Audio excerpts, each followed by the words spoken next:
Ladies and gentlemen, if we could have your attention, we're going to go ahead and get started.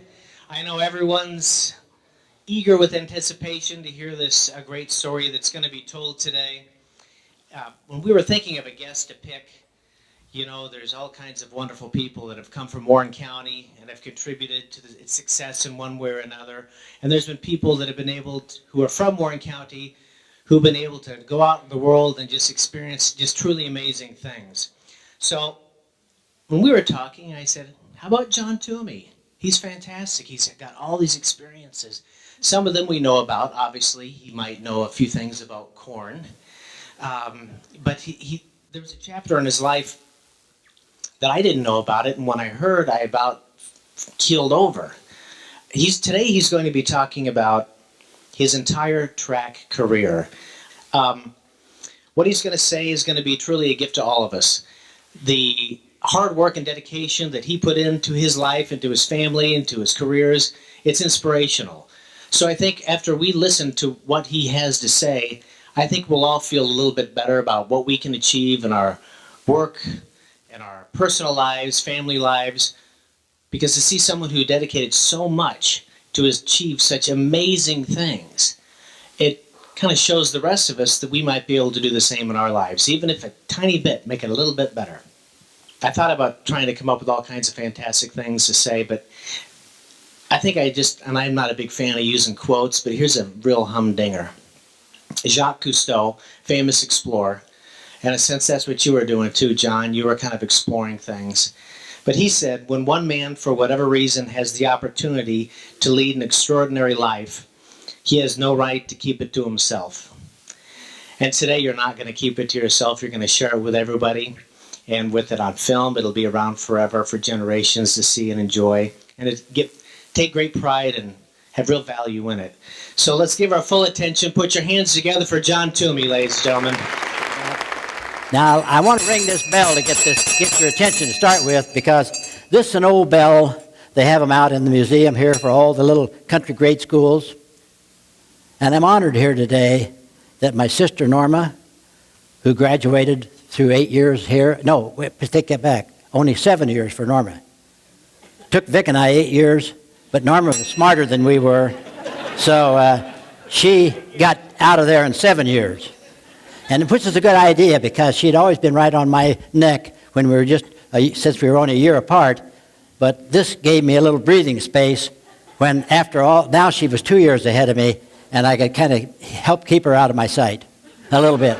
Because when I was a little kid, maybe that's why I could run pretty good, because she used to run me down and put these woolly worms off of the walnut trees down the back of my neck. And I had a lot of things like that happen to me, because all the time when I was small, I guess even today I'm not very big, but when I was so small, and you'll see that in some of this presentation today, because sports writers and people like that, they always referred to me as Little Johnny and that sort of thing. And, of course, anyway, I'll go ahead now, and I'll put the bell down. And I want to tell you, this is, of course, when I was 1929. I was a little 6-year-old boy and started to school here. And you'll see, of course, there's only one door for getting in and out for fire and that sort of thing. But they said, well, they had plenty of windows, of course, so I'm sure we were safe as far as getting burned up in this little building. But we did spend 8 years there, and you'll see the little skift of snow around there. Well, back in the early 1930s, there weren't snow plows out in the country, and we lived on dirt roads. And so one winter, I remember in the early 1930s, my sister and I talked about this morning. We remember quite well how we walked to school on the top of the snow drifts, and the snow drifts were as high as the tops of the fence posts on either side of the road. And in those days, you know, all the farms had fences. So that snow was maybe 3 or 4 feet deep, and we would walk to school on top of that. And when it got really bad like that, the teacher stayed with us at our farmhouse, and my mom would go out every day and kill a chicken, and we'd have chicken every night for supper. So we kind of almost hated to see that snow go away. Probably another thing, a lot of people used to say, well, did you walk or run to school? Well, it was only a mile. That's not going to get you too great a shape. But a lot of mine was just working on the farm as a small boy, because when I was probably as young as 10 years old, I would be helping my father in the fields all the time that I had after school. And when school was out, different things, I would maybe harrow the fields with a team of horses and walk behind the harrow and the horses and in my bare feet, because usually we were barefooted from spring until fall. So anyway, that's kind of the early things that happened to us when I was getting ready to get to high school. Of course, and I have 2 pictures of different years when I was in high school, and I counted up the children each of those 2 years. I think one year I was about the 2nd grade, and the other time about the 5th.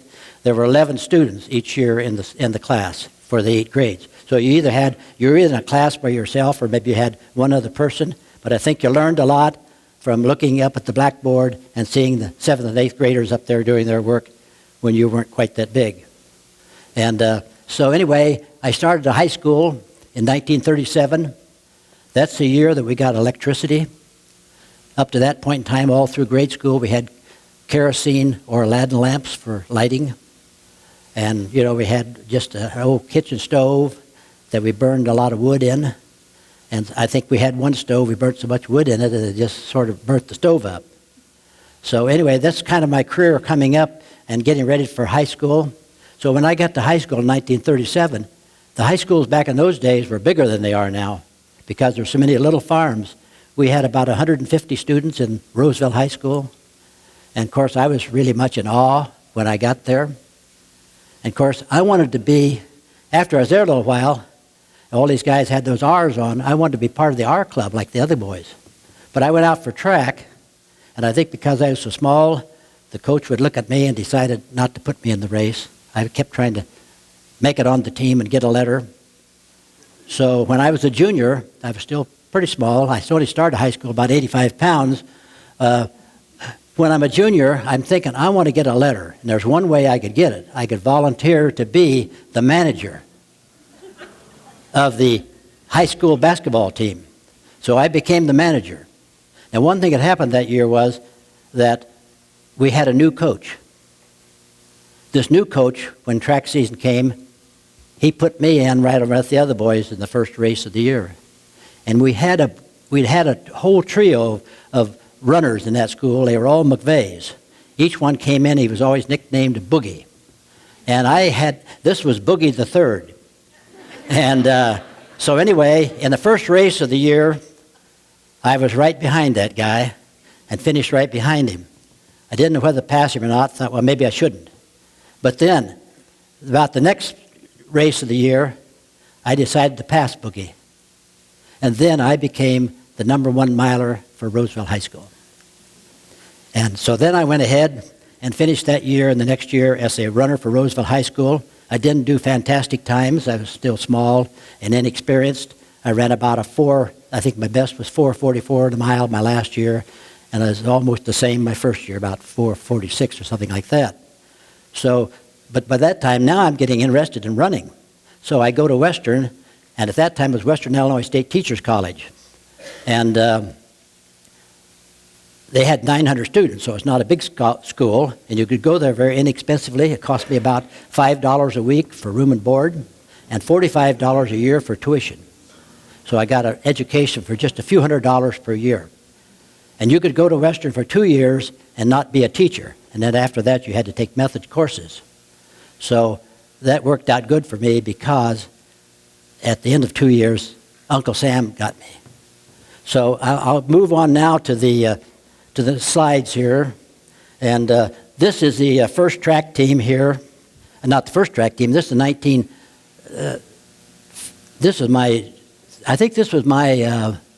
there's Boogie. He's a pretty good sized guy.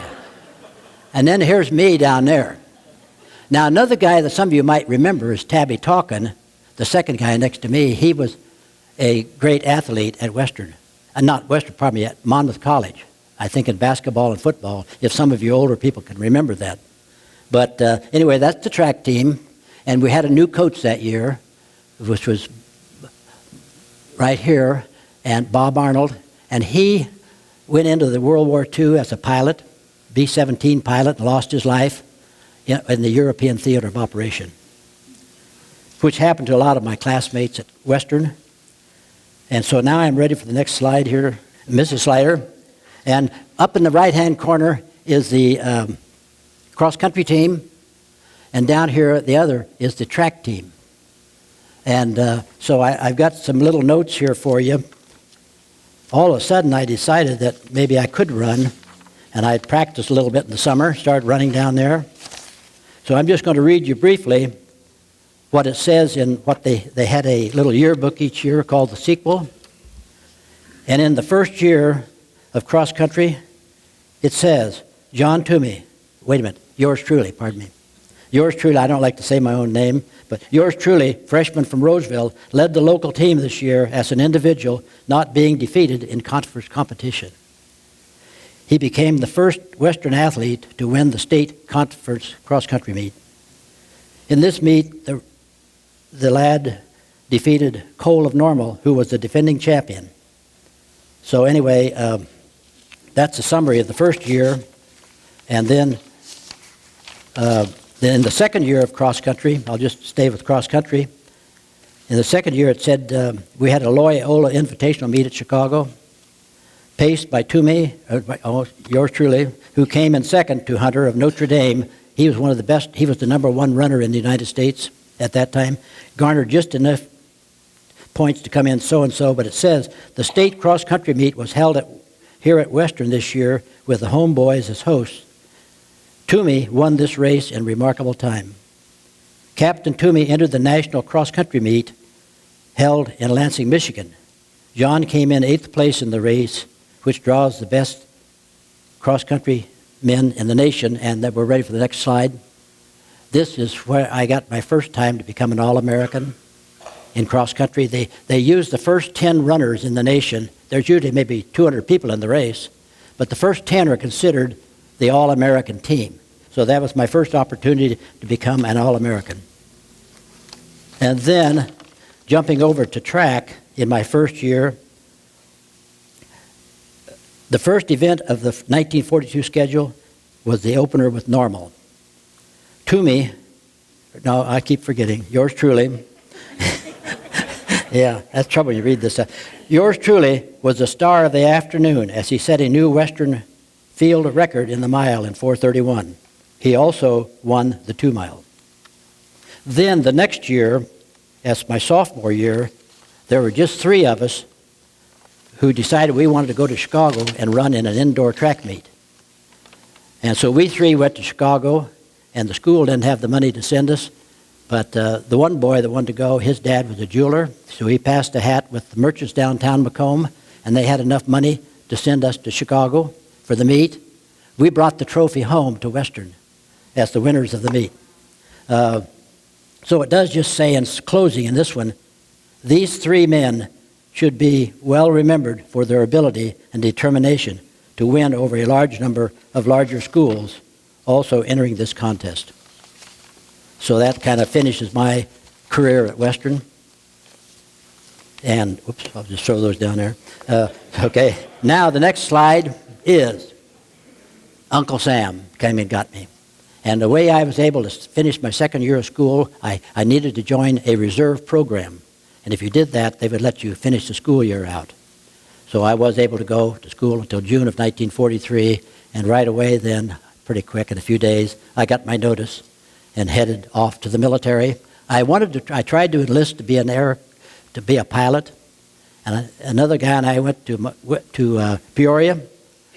He was I thought, a very good student, an English major.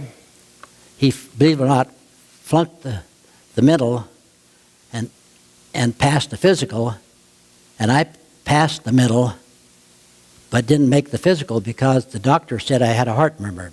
And I knew this because our doctor, old Dr. Hoyt in Roseville, had said it's okay for him to run. So we had never worried about it at that point in time. So I thought I was going to be 4F. So I explained to these people how I had just finished 2 years of college, running a lot of distance. And they looked at me and said, if you can do that, you're okay. And they stamped my papers, and I was in the Army, for sure. I wasn't going to go home 4F, and sort of be a curse to the nation, to our community. So anyway, I was on a B-24 overseas, and that's just another story, but I just wanted to throw that in to let you know that my career in running was halted for 2.5 years. And at the end of the 2.5 years, instead of weighing 118 pounds, I weighed 150. So here I come back to college in the beginning of 1946. Well, actually what happened, I got home in September in time for my dad's first harvest at Smithshire when he had just purchased an elevator, so I was able to help him that fall. And then in November, I was finally mustered on out of the Army just in time to go to Chicago. And the next slide, please, is to show that my little brother Vic, who's sitting down here as a freshman, weighing only 103 pounds, had beat this big guy for the Big Ten title in the 2 mile. And I was able to come home just in time to witness that. Now, the next slide here, the guy in the middle, that's Vic on the left and I'm on the right. We always worked out in Memorial Stadium. They don't do that anymore. Now it's all strictly football. But the big guy in the middle, he was from Jamaica. He's probably the one runner that was responsible for the University of Illinois being both Big Ten and national champions in both 1946 and 1947 because he ran short distances. In the Big Ten meet, he established world record. He established world records also in the 220 yards as well as the mile. So at that point in time, this was the greatest runner at those distances in the world. And he was right there at the University of Illinois. Okay. And now here we are. The one year that Vic and I were together in school, we went to New York City to run in Madison Square Gardens. We had been invited there to run against Fordham University, who was considered to be the best 2-mile relay team in the country. So anyway, those bottles were actually empty. But we checked on that. But anyway, I'm over here and Vic's down the line there. But we ran in Madison Square Gardens for the first time on a board track. And we came in second, of course, to Fordham, because after all, they were considered to be the best in the nation. But we gave them a good battle. The third guy across there, right behind that one bottle there, he was always a great friend of mine. He's not living any longer, as a lot of the other people aren't either. But anyway, I was best man at his wedding, and he would ask me over for dinner a lot of times once he was married, and they lived on the campus, which was a good deal for me. I had a lot of home-cooked meals with this guy here, so that was my reward for being his best man. So anyway, we win that 2 mile. We got second, pardon me. And then, I'll just throw those down there. The next picture here is of the University of Illinois' first national Big Ten and national championship team, and Vic and I are on the right. And the guy on the left is our coach, Leo Johnson. And I think Leo and Vic would vouch for me on, he really loved my brother and I. I have a picture of him at home that's kind of spoiled now. It wasn't good enough to put in this thing, but he's sitting down and I'm kind of sitting in his lap. I've just finished a race, and he's looking over my shoulder smiling. And you could just tell, both my brother Vic and I, he really loved us a lot, and he was kind of special both to us, and I think we were to him.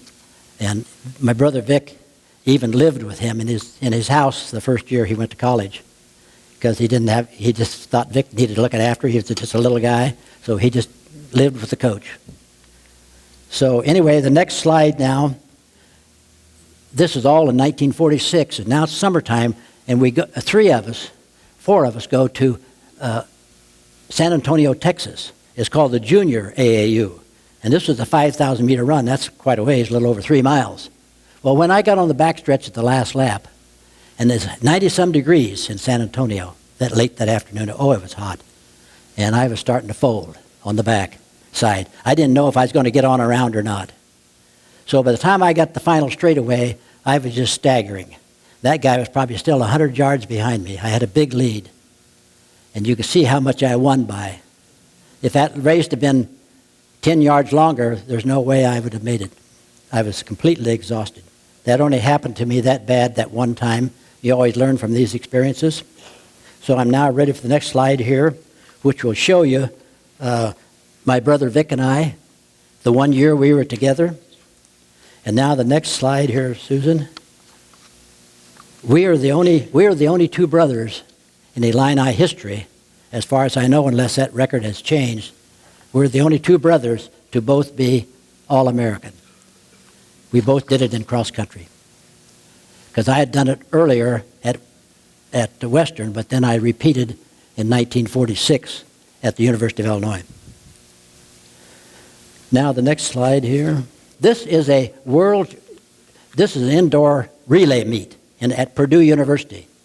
And pretty much there's the big McKinley over on the right, the quarter miler, and the guy I was best man with on the front here, and myself and another runner. And we established a world indoor record in the distance medley at the Purdue Relays. I ran the anchor leg, and I had the baton, and I swear I brought it over here and put it behind that fence, but I can't find it today because I was wanting to be able to hold it up and let you see that I still had it. So, and I'm hoping I can still find it.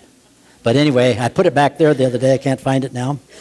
And so anyway, that was the Purdue Relays, and now the other guy, the third guy on the list there, Dunn, behind me, we were all good friends, we runners, especially the distance runners. He had a child while he was at Illinois, and he asked me to be the godfather of his child. So we had a lot of, closeness. And now I'm ready for the next slide. Yeah, this is the one that kind of got me in trouble. This one here, I'm winning the mile against Michigan in 4:17. That was the best indoor time in 1947, indoors at that point in time. It was the fastest time, and it remained the fastest. You can go to the next slide now. This is another shot of it. That was the best time in the Big Ten and the nation up to when the Big Ten meet started that year, and I also had the best time in the 2 mile at that time. So the coach thought, boy, maybe we can get a lot of points here. So he put me in both races. That put a lot of pressure on me, more pressure than I think than I could handle at the time. So I finished third in the mile and fourth in the 2 mile. And of course, maybe even the coach learned a lesson, because later on in the outdoor season, he just put me in the 2 mile. So, okay, Susan, yep. The next thing we do, we go to the Drake Relays that year. It's outdoors now. These are called the Fruits of Victory, is what it said in the newspaper, just a publicity stunt with the bowl of fruit on our return to Champaign. But at the Penn Relays that year, we same runners again won the distance medley. Not in world record time, but we were the Penn Relay champions in the distance medley. Okay? And then the next thing that happened, then it was time for the Big Ten meet, and the coach gave me a break. I didn't have to run the mile. I just ran the 2 mile and was able to become the Big Ten 2 mile champion. Next. These are the 3 people that are the Big Ten, the first place in the Big Ten that year. The guy on the left, naturally the world record holder, Herbert McKinley, and the guy on the right, Dyke Edelman, who was voted the most outstanding Illini athlete in the first half of the 20th century. He was a great athlete in every sport. So then we're ready for the next slide. Now here's the University of Illinois team. This happened to be the 1947 year, the second year that we had won both Big Ten and national titles. Okay, and then here, this is an all-star team of the Big Ten from all the different athletes from within the Big Ten. They chose this team to meet the Pacific Coast Conference in Berkeley, California, at the University of California, following the national meet that year. And way up in the left-hand corner, you will see where I'm standing in the corner, and you'll see where the question mark way on the right about Big 9, Big 10. At one point in time, they lost one school from the Big 10, so they decided maybe they better call it the Big 9. So for just a brief moment of time, for a couple of years, it wasn't the Big 10, it was the Big 9. So we were Big 9 that year. And the guy that's standing next to me is Bobby Richards, who had won, has probably won more titles, national titles. He was the guy that was on the Wheaties box top, and a lot of you remember that. He won around 25 national titles, both college and AAU titles, total of about 25. Bob and I both came to to Illinois at the same time as juniors. We'd been to small colleges prior to that. So we were there for 2 years. We graduated at that time. We both joined the Illinois Athletic Club, just with one other person. So we were then representing the Illinois Athletic Club in Chicago. And then we continued to be on teams different times as we traveled overseas in the summertime. And when we get to our very last trip, which will come at the end of all this, in 1950 in Finland, Bob and I were still on the same team out of all these athletes. So then they took these 10 runners and they split them up into 5 two-man teams so that we could run in almost every little village within Finland. So they sent Bob and I for one of our meets clear up above the Arctic Circle to a little town called Kemi. No one could even speak English up there, not even the meet officials. So we just kind of had to figure out on our own what to do. But that shows you how close Bob and I were in all of that. We're still great friends today. I'm planning to see him in the near future. He did have a ranch down in Texas, but he sold it and bought 2 golf courses. So he's invited me down. They bought a new home in Waco, Texas. So I'm hoping soon to go down and see him. Okay.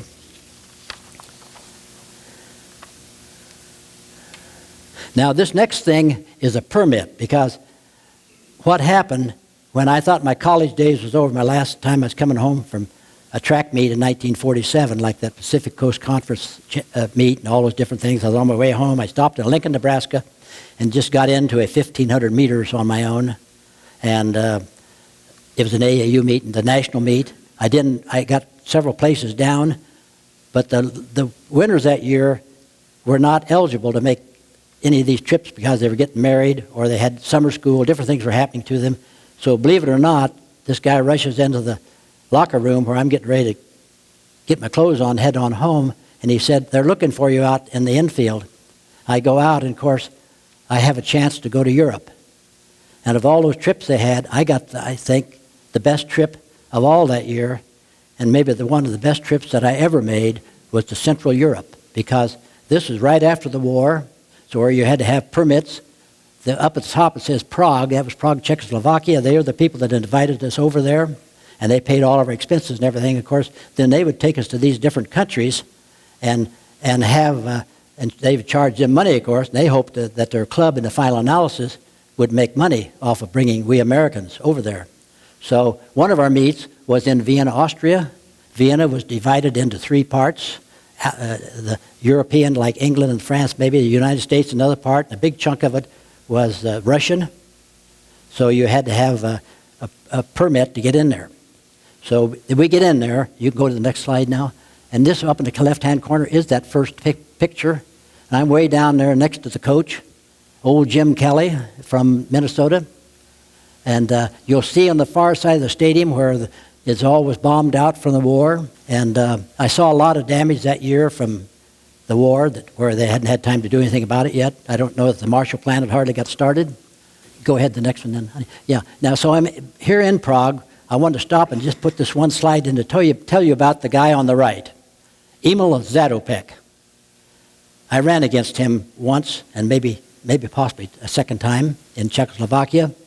Emil probably performed the greatest feat of all time, and I think possibly will never be equaled. He won in the Olympic Games in 1952. He won the 5,000 meters. He won the 10,000 meters. And then he ran in another event that he had never run in before or trained for, the 26-mile marathon. He won them all in a record time. So even though they may improve on records and somebody may win too, I don't think it'll ever happen again. So it was a great pleasure to get to know this guy. He couldn't speak a word of English, but we still were able to sort of kind of communicate. Now the other guy on the other side, I'd run against him different times. He could speak perfect English. So they would come over to our hotel where we were staying and visit with us different days when we were having a track meet. So that's a little story. I could tell you a lot more about Emil, but I won't today because, I need to move on to something else. And so now, here we are. One of our stops that summer was in Athens, Greece. And you look way up behind these runners, and you see all that gleaming white. That stadium was solid marble, built for the 1896 Olympics. It had long straightaways and real sharp turns. And there's a lot of interesting people in here. The guy up on the top ended up being in some movies, and he kind of looks like it. The guy on the left here was a decathlon man. The second guy, I stopped to see him last fall in Washington, D.C., where he's in an Army hospital. Mal Whitfield, the second guy, he won the Olympic 800 meters in both 1948 and 1952. And I traveled a lot with him, and we've been great friends. He spent 50 years in Africa, and he's the guy that developed most all of those great Kenyan runners during that 50 years. And he has written a book. I have the book at home. Okay, next slide there. Oh, yeah. Now, this was in the Monmouth paper when I gave a little talk at Kiwanis.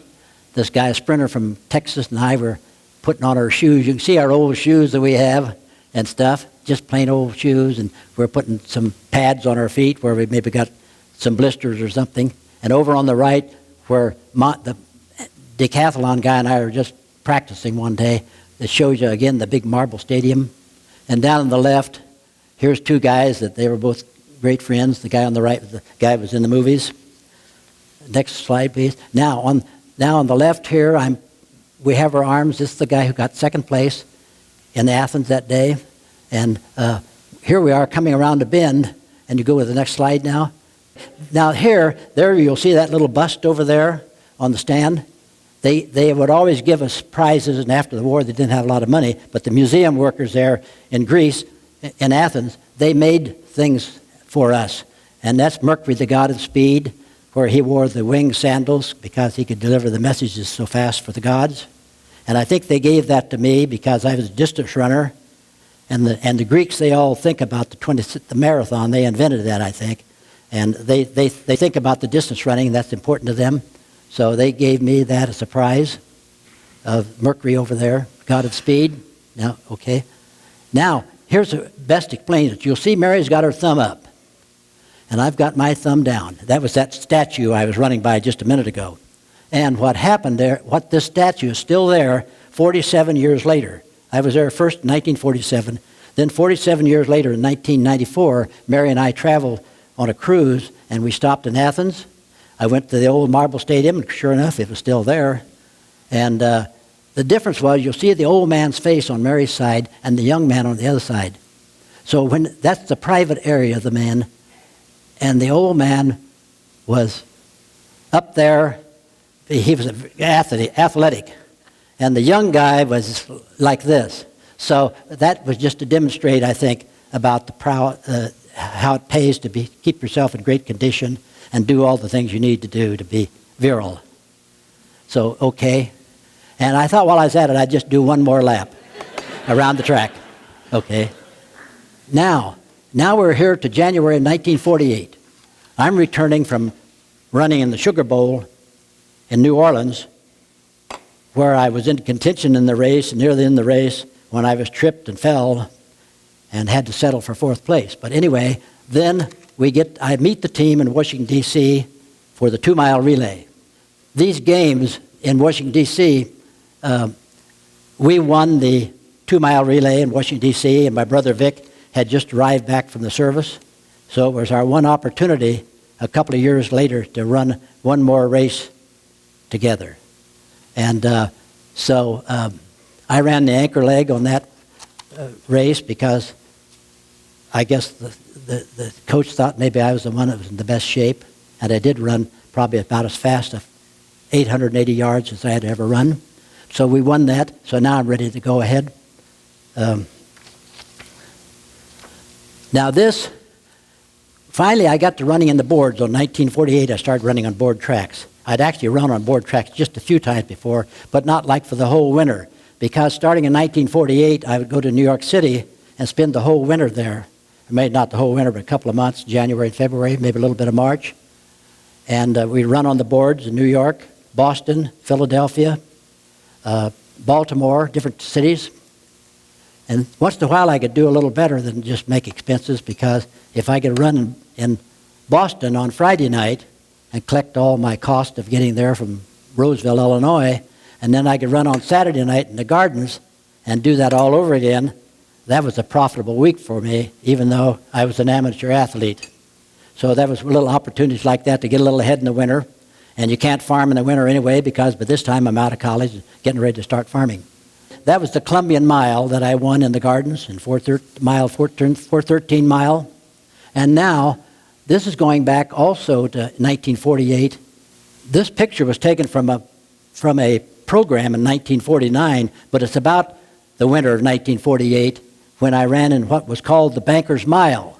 I lost my shoe, and I lost it on the second lap, so I still had better than 9 laps to go with only one shoe on. I was in third place. I held my position.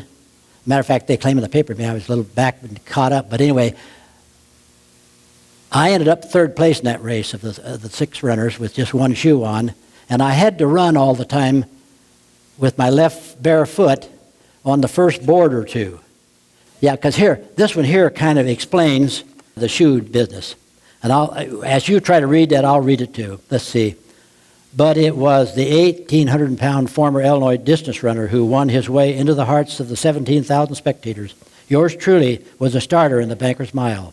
For the first 2 laps, the 11-lap race, he was just another runner jockeying for position, pacing himself, keeping a cautious eye on Gehrman, Tommy Quinn, Tarver Perkins. Gehrman was always my nemesis. He's the one miler that I never beat. I'll tell you more about him later. Without breaking his stride, yours truly continued with a decided limp in pursuit of the country's greatest milers. 9 laps over cracked and splintered boards, he ran with 1 foot bare.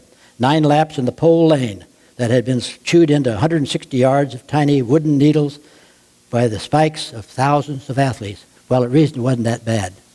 But that's the newspaper people writing a story. But, it's still a little dangerous. When the race was over, yours truly's foot was raw. His toes were bruised and burning from the repeated stubbing against the rail of the track. I didn't stub my foot against that rail because if I had have stepped over it, I would have plunged into the infield onto a terrazzo floor. And that would have been a catastrophe. But he had won the everlasting respect of the crowd and his competitors. He not only finished the race, but had unleashed a kick on the final lap that swept him into third place behind Gehrman and Quinn. And they go on to say that just a little more about it. But now, the next slide I'd like to show you, I wanted to show you that just for this reason here, that right there, see right there how the track sets up? You can see why you'd never want to step over that little white rail there.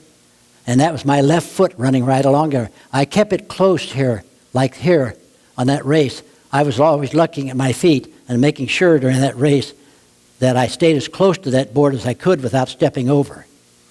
And so that's what made it so treacherous. And I've talked to you a lot about Gehrman. He's the guy right there. He's from Wisconsin. And he had a terrific finish. It's very hard to beat because of his speed. And this guy who I got to know well, Willie Slijkhuis from Holland. And he was also a great miler. And different times they talk about Tommy Quinn. That's Tommy Quinn. This guy's Bingston from Sweden. And of course, there's yours truly back at the back. But I did catch up and do a little better than that later on in the race. Next slide, please. Now this was something that was a little unusual. This was called the Boardwalk Mile in Atlantic City that always came right after the finish of the indoor season. You moved outdoors and ran onto the boardwalk in Atlantic City. This was the second year of the Boardwalk Mile. You'll see actually 2 headlines there. The first one up there says, yours truly finishes first in Boardwalk Mile. And then poor Harry Truman has to play second fiddle to yours truly and in trying to halt the coal strike. And then the U.S. troops even came in third there. Then there's the next paper down lower here, again another paper in Atlantic City. It just said, yours truly wins Boardwalk Run. And that second guy right there is that guy Tommy Quinn that came in second. Then the next slide shows you, I made a feeble attempt to make the Olympic team in 1948. I chose the 5,000 meters, which really wasn't my race. And I've learned that as I went along, that I got in the wrong race. But this was my buddy here, right here, Raleigh, Sink. I was best man at his wedding also. Flew to California for that. And I lived with his mom one spring. But anyway, he had a terrific finish. And he went to Southern Cal. And he'd run a mile down in the area in the low, 410 to 415 area. But he had a terrific finish. I knew I couldn't beat him. I looked at those other guys. I thought, well, they'll all beat me at the finish. So that's why I went for the 5,000. But here he is. He barely made it in third place. He barely got third and almost missed the team. Just because, I suppose, you don't know. Everything's different days when you run. It's never the same. And, of course, I just headed home that year thinking I was done with running and I get busy farming now. So I head on home. But then I think, well, I think I'll go out for track next winter at least. Maybe I can get another trip to Europe or something. So I farm that year, and then I go back to the boards the next winter. Next slide, please. Well, now, what happened, I went back the next year to the boardwalk mile and won it again. And you can see those boards. It's the only straightaway mile in the world. So they really don't count it in with the regular mile records because it's a straightaway. Now, this second year, we had to run into a 40-mile-an-hour wind. I still ran the same time as the year before, 4:16 each year that I won it. But the second year, I ran behind two big guys most of the way and let them break the wind for me and waited to the end to pass them. Yeah, it worked really good.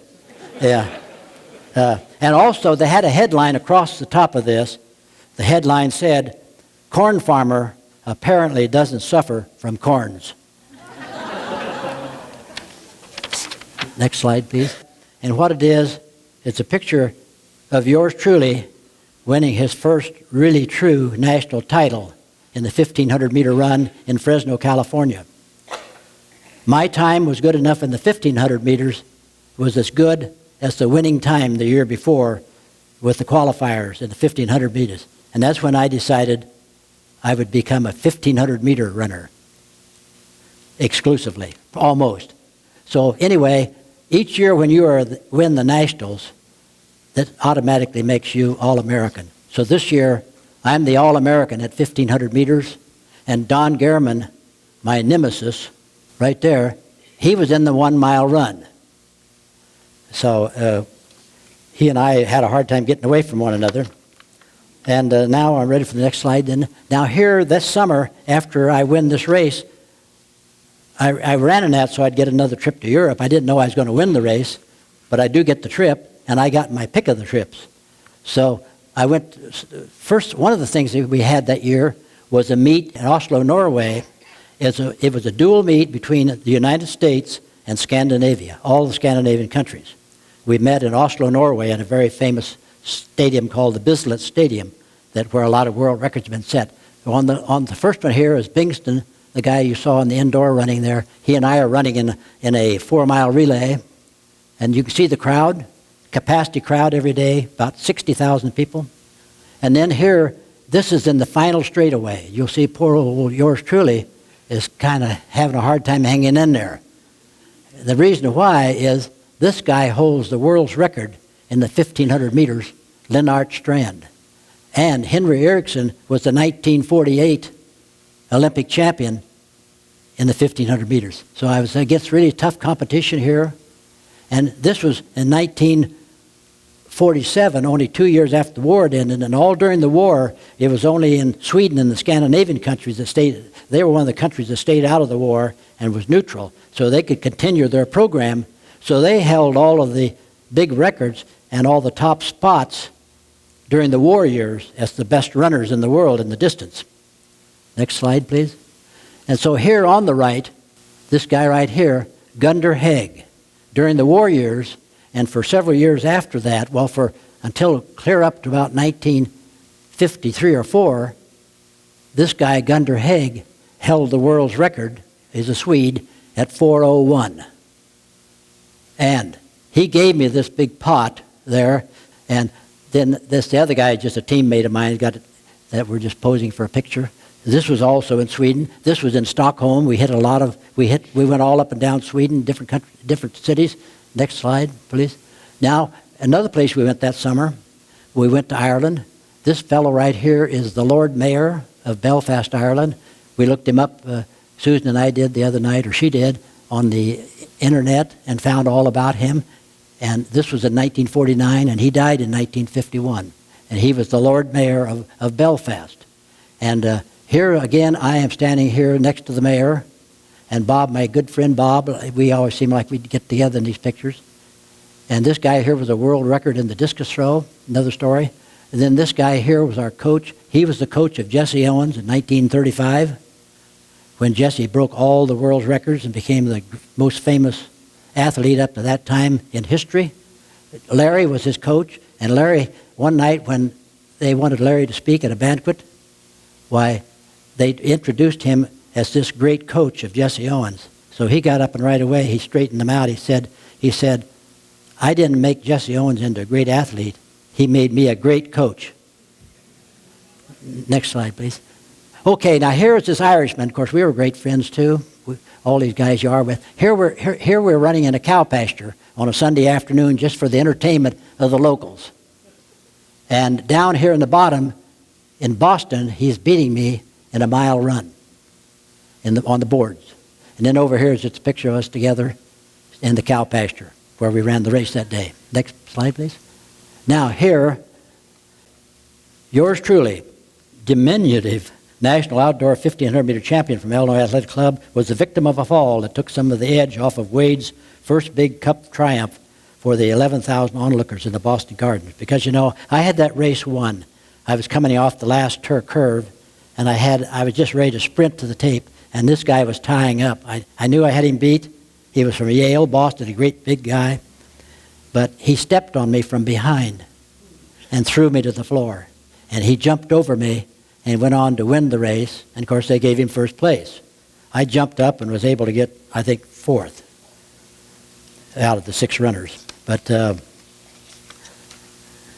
so one thing I've learned, you're never going to win, of course, by falling down.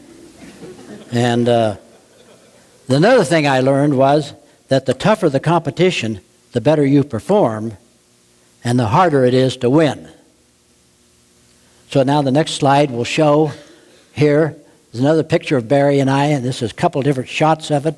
This is the first one, and that's, of course, an article from the Boston paper.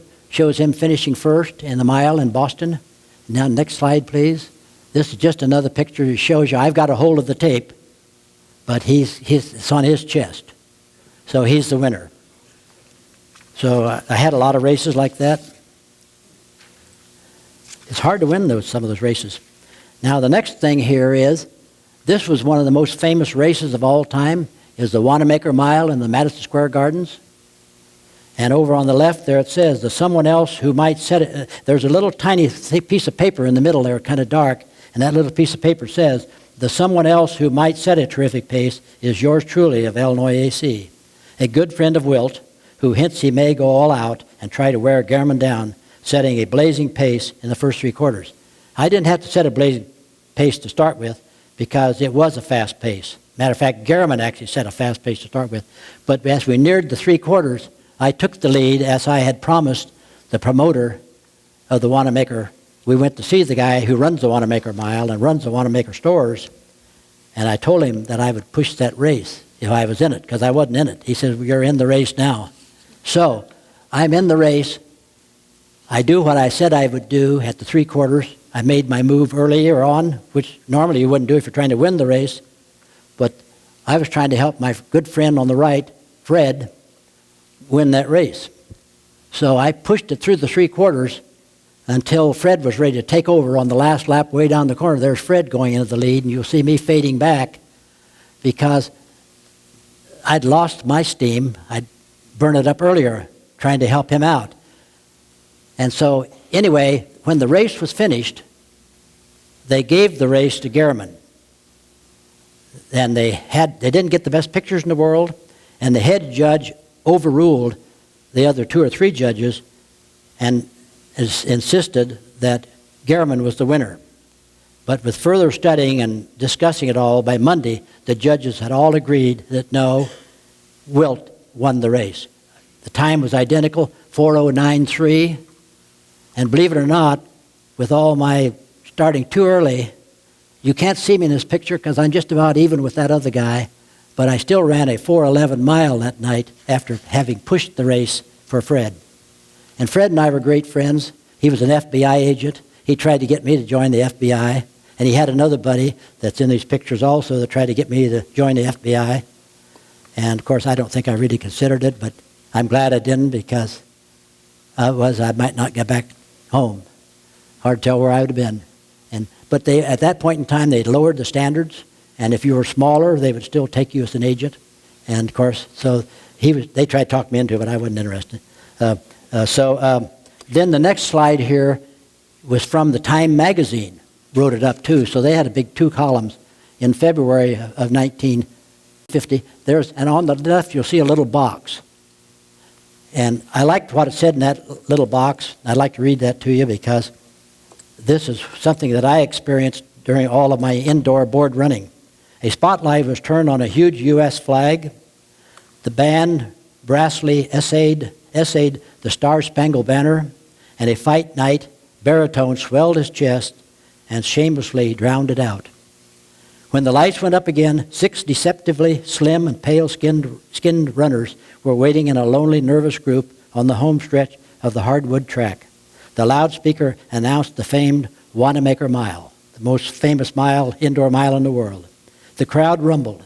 Even those who did not quite understand the amateur's willingness to suffer for glory could feel the tension. The 6 were meeting in indoor track's main event, the punishing and uncertain contest of the mile. But anyway, that's what always happened at every mile race that I ever ran indoors. That was the focal point of the meet, and it was when they played the Star-Spangled Banner, and we're all warmed up and ready to go, to put our foot on the line.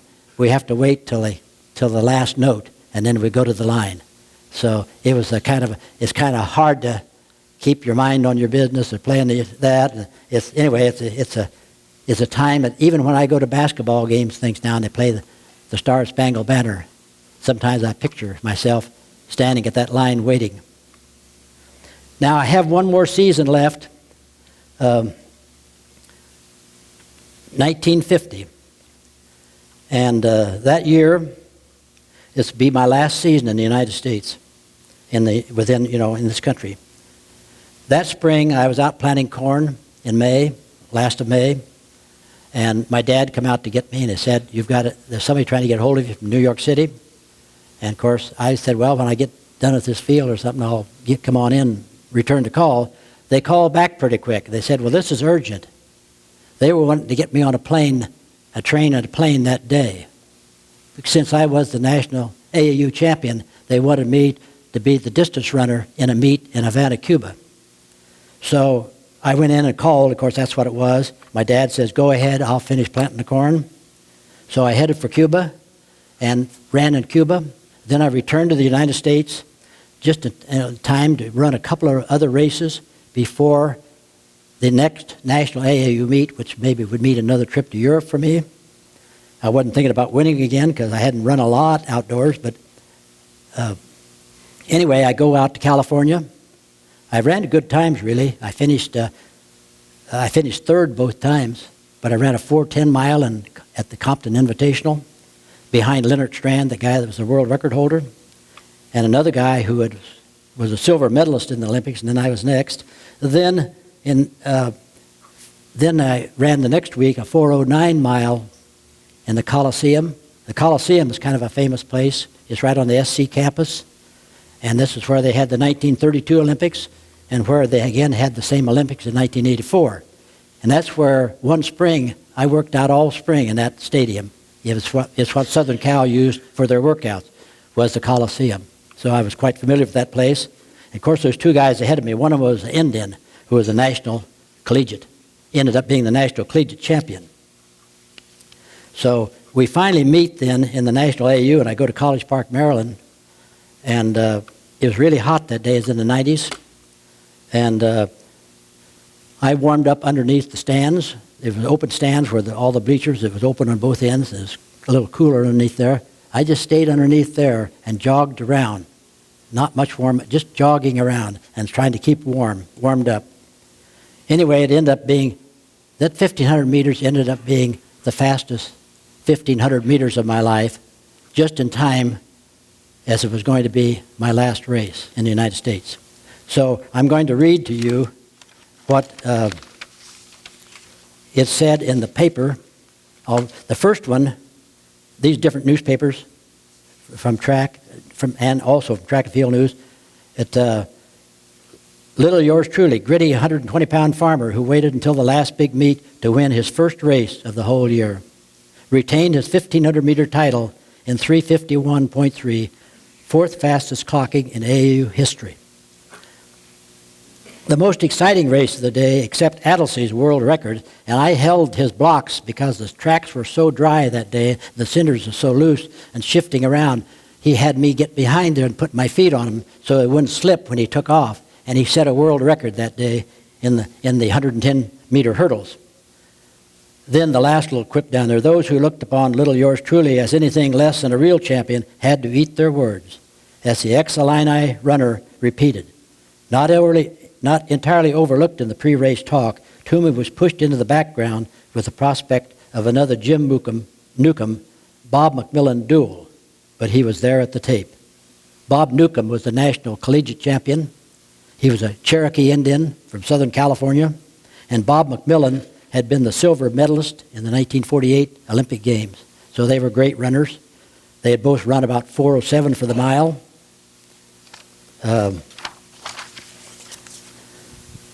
And so I'm getting near the end of this now. If you can hang in there just a minute longer. Next thing I end up is in, this is just kind of all downhill stuff now. Now it is January 1951. I'm out of the mood to run again, but I still have these obligations because, after all, I had won the national AAU meet, you know.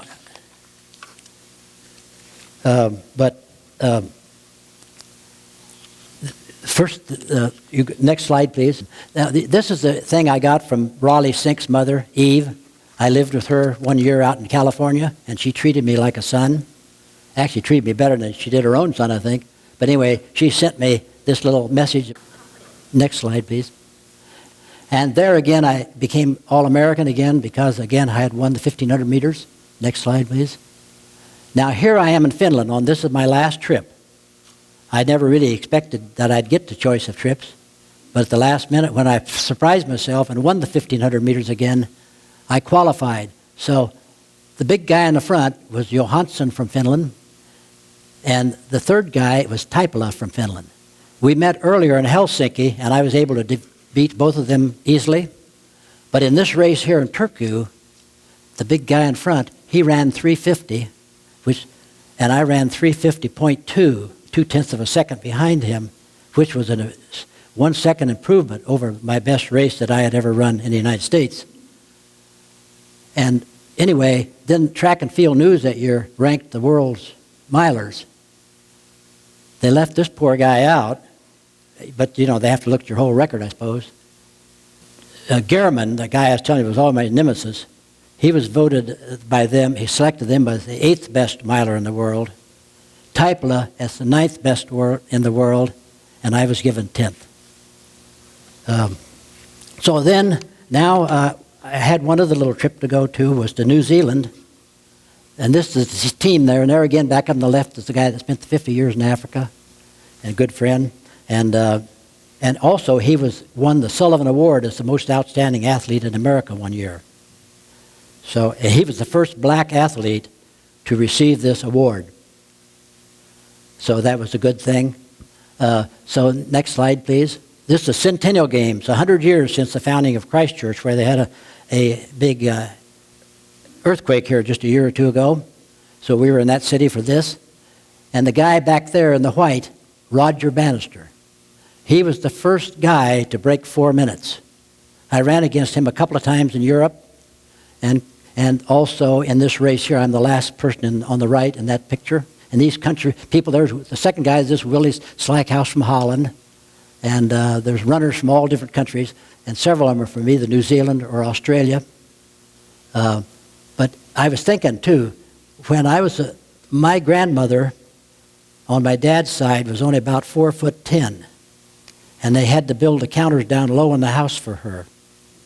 And then on my mother's side, my grandfather was just a little over 5 feet tall. So that I had some of that in my genes, I'm sure. And if I could have hadn't been for that, and I could have been as tall as this guy with longer legs, maybe I could have kept up with him. So then after this, we head then to Argentina for the first Pan American Games ever held. It was in Buenos Aires. And of course, I was kind of the hero of that meet to the Argentine people, because here's what it had to say in the paper. But Ricardo Brelo of Argentina outstaggered John Twomey of the U.S. on the home stretch of the 5,000-meter run, which isn't really my race. Plus, I'd had the flu. When I got to Miami, I had the flu and had to wait there to get over that on my way there. And then when I get down there, you've heard of Montezuma's Revenge. So I'm running in and out of the bathroom in addition to trying to run these races. So it was a hard time for me. The time was not good. I usually had done better than that. But so Brelo, anyway, he outstaggered me. And it does say, this sent the crowd of 35,000 into ecstasy. They lit paper torches in the gloom of the vast River Plate Stadium. You could barely see yourself running that night because there were just people holding torches and stuff to make the light for the track. And they cheered unrestrainedly, and they hugged everyone in sight and carried Brelo on their shoulders. So then down below that, Juan and Eva Perón must have been thrilled by yours truly allowing Brelo to win. And so then they were willing, in the next slide, down on the right, in the certificate that I got, shows their signatures, Juan and Eva. I called her Eva. It's Eva or Evita, but of course I didn't really know her. But anyway, so then I think we ought to have maybe a little, something like a chorus now to kind of finish this thing up about, since I made these Argentine people so happy. So my two daughters are just... Don't cry for me, Argentina. yeah. Well, I hope I haven't kept you here too long, and I have no idea what time it is. Hey. Huh? Oh, my gosh. Okay. And I probably left a little something out, but I think I covered most of it, so I thank you all for your attention. And it was a great pleasure for me, for several reasons, to get to see all of you people here today, and so I have opportunity to tell you, and for my children to be here, because they've got kind of had the full story now too. So thank all of you for your attention.